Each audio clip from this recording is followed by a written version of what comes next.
Victoria number 203 1972 की भारतीय हिंदी भाषा की कॉमेडी फिल्म है जिसका निर्माण और निर्देशन प्रीत ने किया है।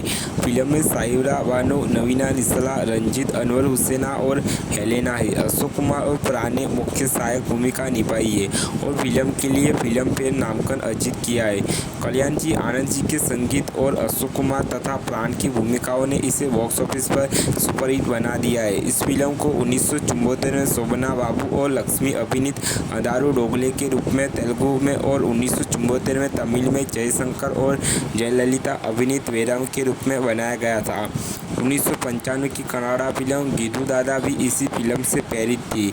इसे 2005 में बंगाली में चोरे चोरे मस्तुए भाई के नाम से भी बनाया गया था। रिच के बेटे कमल सदाना द्वारा निर्मित फिल्म का हिंदी रीमेक अगस्त 2007 में इसी शीर्षक के साथ रिलीज किया गया था। इस फिल्म के क्लाइमैक्स को 1974 की क्लट क्लासिक कॉमेडी अंदाज अपना अपना में दोबारा इस्तेमाल किया गया था। प्रिया दत्त लिखित मलयालम फिल्म समरास भी इसकी रीमेक है। जब सेठ दुर्गादास कुछ कीमती हीरे चुरा लेता है तो एक गूंगा गदर बन जाता है और लूट का माल लेकर भाग जाता है। आदमी मर गया है लेकिन हीरे नहीं मिले हैं। विक्टोरिया के एक ड्राइवर को गलत तरीके से आजीवन कारावास की सज़ा सुनाई गई है क्योंकि वह मूर्त व्यक्ति के साथ देखे जाने वाले आखिरी व्यक्ति था। ये दो बदमाशों को हीरो की खुशबू आती है। ड्राइवर की बेटी भी अपने पिता को निर्दोष साबित करने के लिए तैयार है। दुर्गादास का बेटा कुमार भी उसका असली स्वभाव जानने के बाद सेना में शामिल हो जाता है। क्या ये अजीब टीम हीरे ढूंढ पाएगी? हर किसी के पास उनके लिए क्या आश्रय है? सेठ दुर्गादास एक अमीर व्यापारी है जो अपने बेटे कुमार और समाज द्वारा पूजनीय है। दरअसल दुर्गादास एक तस्करी गिरोह का सरगना है। समाज के एक भरोसेमंद सदस्य के रूप में उसे सारी जानकारी मिलती है जबकि उसका गिरोह अपनी योजनाओं की निविदा करता है। हालांकि ऐसी एक डकैती के दौरान गिरोह का एक सदस्य लालची हो जाता है और हीरे लेकर भाग जाता है। दुर्गादास हीरे वापस लाने और गदर को मारने के लिए दूसरे आदमी को भेजता है। गदर मर जाता है लेकिन हत्यारा भी हीरे लेकर भाग जाता है। क्रोधित दुर्गादास गद्दार को मारने को और हीरे वापस पाने के लिए कुछ गूंगे भेजता है। गूंगे गद्दार को घेर लेते हैं और मार देते हैं लेकिन गद्दार हीरे को कहीं छिपाने में सफल हो जाता है। इस बीच शव के पास पाए गए विक्टोरिया नाम के एक ड्राइवर को परिस्थिति सस्य के आधार पर गिरफ्तार कर लिया गया है। कहीं और दो पुराने सुनहरे दिल वाले बदमाशों राजा और राणों का रिहा कर दिया जाना है। राणा का एक नवजात बेटा था जिसे एक पार्क से अपहरण कर लिया गया था। राणा को आज तक नहीं पता है कि उसका अपहरण किसने किया था, उसका बेटा जीवित भी है या नहीं। दोनों अपना शिष्य जीवन अच्छे सम्मानित व्यक्ति के रूप में बिताना चाहते हैं। जब वे स्वयं को हीरो की खोज में पाते हैं तो योजना अल्पकालिक हो जाती है। जल्दी उन्हें विक्टोरिया के बारे में पता चला है और उन्हें एहसास हुआ है कि किसी को भी गायब हीरो की गत नहीं मिली है।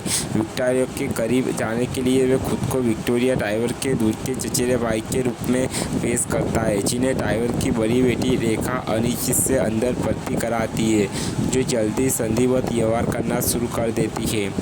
दिन के दौरान रेखा एक आदमी के रूप में विक्टोरिया की सवारी करती है जबकि रात के दौरान जब सभी को सो रहे होते हैं तो वह घर से बाहर निकल जाती है। एक दिन राजा और राणा उसका पीछा करते हुए एक आदमी के घर जाते हैं जो उनके लिए अज्ञात है।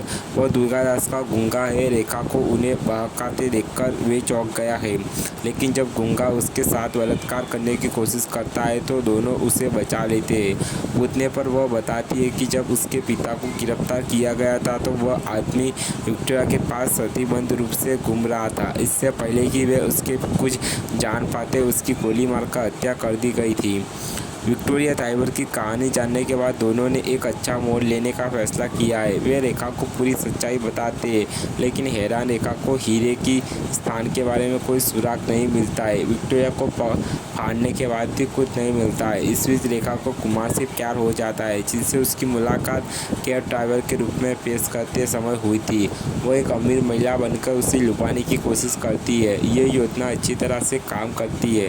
हालांकि कुमार को सच्चाई पता चलती है और वह उसके पिता के बारे में जानने के बावजूद उससे शादी करने का फैसला करता है। कुमार राजा और राणा से भी मिलता है, जिससे उसे दोनों पर संदेह हो जाता है। इधर दुर्गादास ने रेखा के साथ कुमार के रिश्ते पर आपत्ति जताई है। बाद में कुमार को अपने पिता की असली प्रकृति का पता चलता है और वह उसे छोड़ देता है। रेखा से मिलने के बाद राजा और राणा उसे भी सच्चाई बताते हैं। चौकाड़ी हीरे खोजने का निर्णय लेती है।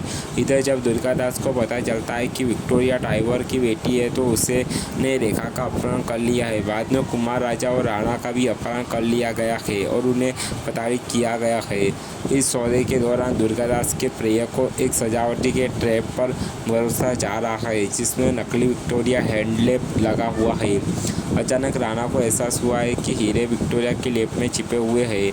वो अपने पुराने दोस्त के लिए समय खरीदता है और वे हीरे वापस लाने के लिए जाते हैं। दोनों दुर्गादास की मंदिर में पहुंचते हैं, जहां वे गिरोह के सदस्य के हीरे के लालच देकर भ्रम पैदा करने में कामयाब होते हैं। दुर्गादास यह देखकर शर्मिंदा होता है कि उसके गिरोह का एक भी सदस्य उसके प्रति वफादार नहीं है।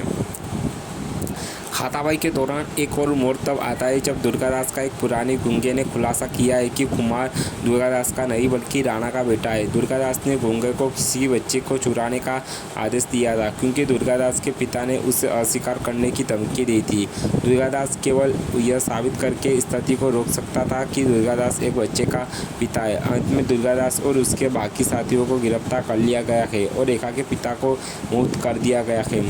अपने बेटे और अपनी होने वाली बहू से दोबारा मिलने के बाद राणा घर बसाने का फैसला करता है।